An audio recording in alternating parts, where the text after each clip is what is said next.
Steve Delsohn has traversed the media landscape from working at ESPN to being a reporter to working on the fame show Outside the Lines to being an author of several different books and now working in PR with Delsohn Strategies, which is a PR company that works with several well-known agencies. His client list is the size of a phone book. We're going to tell his story here on the On to Something podcast. I'm Bryan Fenley with Fox Sports Radio and also a broadcaster. First of all, Steve, I appreciate you doing this. I actually grew up watching you on ESPN. So for me, this is a bit humbling for me, I have to admit. Well, thank you for having me. I appreciate it. Let's start here. In different eras of your career, you've always been a strong advocate of yourself. How does that come through in your work? Well, right now I own my own company. So if I'm not out there, advocating for myself, I'm going to go broke pretty quick. So I've just always had a lot of drive. I think I kind of feel like that's, I have some talent, relatively intelligent, but I think my ace in the hole has always been my drive and my work ethic. And that's kind of been a constant, I think, probably throughout my career. How far back can you trace that drive? I was a pretty hardcore athlete growing up in Chicago, kind of ultra competitive, played football, played basketball in the Chicago Public League. So I've always been competitive. I've always been pretty driven, not psychotically, I don't think. I've always had, I think, a strong will, which I think is good for anybody who's trying to carve out a career. There's certain things you can't control, but you can control how hard you work, how badly you want things. Who taught you that? Nobody. I think it's probably just instinctive. I don't think anybody really taught me it. My dad worked a lot of hours. I saw how hard he worked. Sure. But I don't know if I picked that up from him. It's interesting because my kids have pretty strong work ethics too. So I don't know if it's a family trait or a coincidence or not. What did you pick up from your dad? Probably a sense of humor. He was a used car dealer in Chicago, and him and his fellow car salesmen were really funny. It's probably that. He was kind of a lifelong learner. He didn't go to college, but he went to night school, and he was an opera buff, and he was just an unusual guy, and most of what he learned, I think, he learned outside of school. I think he was a screw up when he was in school, but a pretty smart guy who had a lot of different interests. So probably got a little bit of him in me still, I think, today. When do you find that humor coming out the most for you? Usually when I'm texting with my buddies. But I don't know if it's because I'm at this point in my life or if it's always been this way, but even with work, I feel like if you're not having some fun with the people you're working with, it's kind of meaningless. So even with my clients, I like to fool around a little bit and joke around with them, because the stuff we're doing, frankly, isn't all that deadly serious. So I also think it's been a difficult time for everybody in this country for a lot of different reasons. And reminding yourself to laugh a little bit and relax a little bit, I think is, really crucial.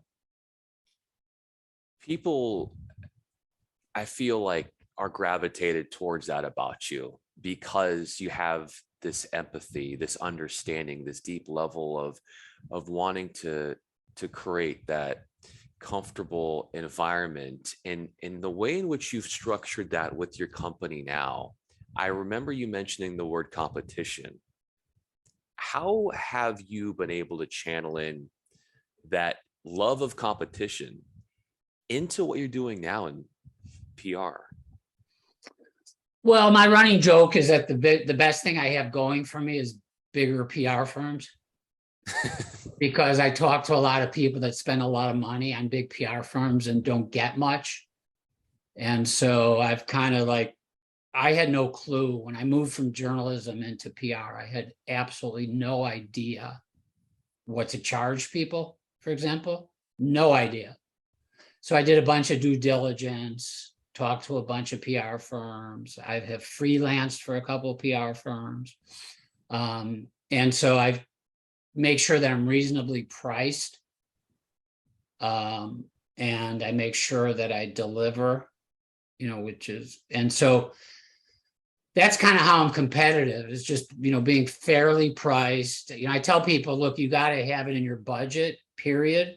But I want people to know that I'm good bang for the buck, because I don't gouge people on pricing, and I take it real seriously. When someone spends money to work with me, I take it real seriously and do everything I can to be successful for them. What does you delivering look like? Typically, I get media coverage for my clients. So it might be a startup company and I get an article in Forbes. Or like, for instance, just today, the West Coast Conference is one of my clients. Gloria Nevarez is the commissioner. Yesterday, she was interviewed by Sarah Spain on ESPN Radio. Today, she's going on the Paul Feinbaum TV radio simulcast on ESPN. She was interviewed earlier in the week by Sports Business Journal about Title IX, which is 50 years old this month. So ultimately, I help raise people's profiles or organizations' profiles or companies' profiles by getting them media coverage.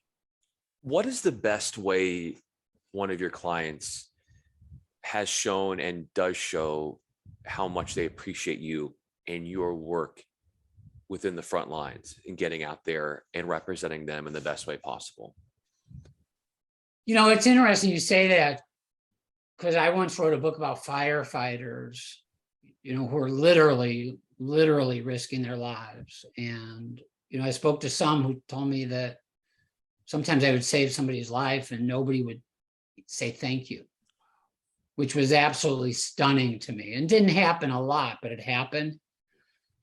So, back to what I do, I have certain clients who just are really gracious and, will send an email. Hey, thanks. That was a great interview. Really appreciate it. And then other clients, not so much. They kind of expect it. I work just as hard for either. But you feel a little bit better when people acknowledge your work. And so usually it's just an email or a phone call. One of my clients reached out to me the other day and said, I think we should maybe tear up your contract and give you a raise before next year, which was like, incredibly nice. So that's one way you can show somebody you appreciate them. So yeah, but for the most part, I'm very picky about who I work with, and I say no to people sometimes. Not super often, but fairly often, just because I don't necessarily want to be associated with them. Some people come to me because they think I do crisis PR, because I used to be an investigative reporter and I know my way around a media investigation, but I don't do crisis PR. And I won't work with any jerks. I kind of built up a good reputation as a reporter over the years. I'm not going to blow my reputation now to make a few more bucks a year. It's not that important to me. I don't want to do anything that my kids would be embarrassed by. That's one of my criteria. Oh, Like, would I be willing to tell my kids I'm working with this client? If the answer is no, then I just say no, thank you. how do you find that your kids, that's an instance there, but are sort of your compass in life to tell you where to go, what to do, how to act? Well, they're all real smart, probably all smarter than I am. They're older, they're in their 20s now. They're very forward thinking. They're very empathetic. They all grew up in a conservative city, Thousand Oaks, California, but none of them are very conservative. They're very empathetic, a word you used before, and very mindful of social justice, racial justice. So I talk to them, about stuff all the time, and I learn a lot from them all the time. And I try not to give too much dad advice. You can go over the top with that. So I'm there, like if they want to talk about stuff, and sometimes I offer advice, but I try not to be out of control about it. When do you find that they're most willing to listen to you? When they're trying to make a difficult decision, career, personal, something about a job. They won't necessarily take my suggestions, but they'll usually ask me what I think, so I'm one of those people who's like better with other people's problems than my own. I guess a lot of people are probably like that because you're more objective when it's, somebody else.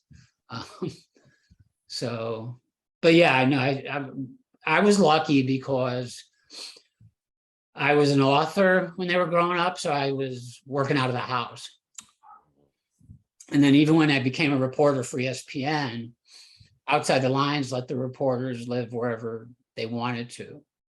So I was working out of the house. So I was really lucky that when my kids were little, even not so little, all the way through high school, I was working out of the house. So I would see them every day. I'd walk them to school. I'd pick them up. It was great. I would never, ever trade that for anything. It was really wonderful. There's a lot of, obviously, as you know better than anyone, a lot of people in this industry that don't have that luxury, and they regret missing some of the more important times of their children's lives, big moments, family moments. And to put into perspective, I guess, how powerful that is that you were there for them. How do they thank you for that, or the ways in which they show you how much, they might not take that for granted? We don't talk about it, but I think, they felt it. Yeah. So I don't think any of them have ever said to me, it was nice that you were working at home, but they felt it and they understood, I think, that not all parents do have that luxury. And I coached them all I used to coach youth sports, so I coached them at different times of their lives. So that was nice. So I was really, I was directly involved with their lives throughout their childhood, which was great. A big part of my identity is being a father, like maybe the biggest part. I should say husband too, because my wife's in the next room. But yeah, so. What's different from the identity of you as a father and a husband compared to one, if I was watching you coach one of your kids' games, what am I going to learn about the way you conduct yourself and the way you approach that aspect of your life? Looking back on it, I feel like I was too vocal sometimes. And I don't mean like yelling at a player, like, what are you doing? I don't think I did that ever in 13 years. But I think maybe because I was real competitive, like vocalizing, like, instructions, like get in to help, and, defensively, in basketball. And so looking back on it, I think I was probably more vocal than I'd like to be. The best game I ever coached in my life, I think, was I was coaching an 8th grade team in a tournament championship. And we were playing a team that not too many people expected us to beat. And we beat them by about 10. And we were up 10 pretty much the whole game. And for whatever reason, my team was just really on it. And I didn't say almost anything the entire game. which was nice. I would have liked to have done that more. And there was one time a kid got her pocket picked at half court, like a guard. They stole it from her at half court. Other team went in for a layup. She looked over at me and the assistant coach, and we didn't say anything. Like, she knew there was nothing to say. There was no reason to say anything. She just kept playing. We just kept coaching. But that was gratifying, to just shut up and see that your team doesn't need you to be vocal. But looking back on it, I think I could have been a little quieter, probably. Hearing your recollections of some of these things, your memory is incredible. It's profound. How has your brain been able to function like that? Because it must provide, even in what you do now and in what you are doing as an author and what you're doing as an investigative reporter, so many perks. I'm like a lot of people. I remember the stuff that goes wrong. Like, I wrote a book once with Jim Brown, and he told me that the stuff that's most vivid to him, and I hear this all the time with, coaches, you'll hear it a lot with, like an NFL coach, the stuff that they like winning and they, but they remember when they made a bad call. And I'm kind of the same way. So sometimes I have a better memory for that kind of stuff. Yeah, like, I remember missing a 1-and-1 in a high school basketball game. Right at the end of the game, we lost by 1. And I can see that free throw going off to the right, hitting the rim and going off to the right. I mean, I can see it right now. So where were you? Let's set the scene. I'm curious, that moment. It was a high school basketball game. I was a senior, I think, or a junior, probably a senior. We were down 1. I got fouled at the end of the game. 1-and-1. If I made them both, we would have won by a point. If I made 1, we would have gone in OT. And I missed the first one. And I remember one of the other guys on the other team came up to, like, console me. And I was kind of a jerk. I remember that too. I didn't want to be consoled at that point. So yeah. How did you find that your mind treated yourself after that? I felt foolish afterwards, actually. I mean, for not being more gracious when the guy came up to me he was being a good sport. And I was just kind of like, get away. I was still, you ever see like an athlete after they lose and they get interviewed by the media? Yeah. And they're like, immediately after, they're not really ready for that yet. And then they kind of chill out a little bit and understand that the media is just doing their job. So, but I remember that. I remember feeling like a bad sport. One of the things that you've touched on is this empathy that you carry within you. And when you were working at ESPN and you were reporting and really not just covering something that would air on the 5 o'clock news, local TV, a 2-minute or less package. I mean, you're going really in depth into people's lives. Having that ability to do that and really digging deep, how has that impacted the empathy and the understanding you have for the common person around you, your fellow neighbor? Well, there was a guy named John Sawatsky who was kind of famous for teaching journalists to be better interviewers. They called it the Sawatsky method.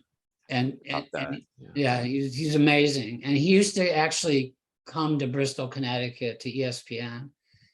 And ESPN would pick like 30 journalists to spend like 4 long days with Sawatsky.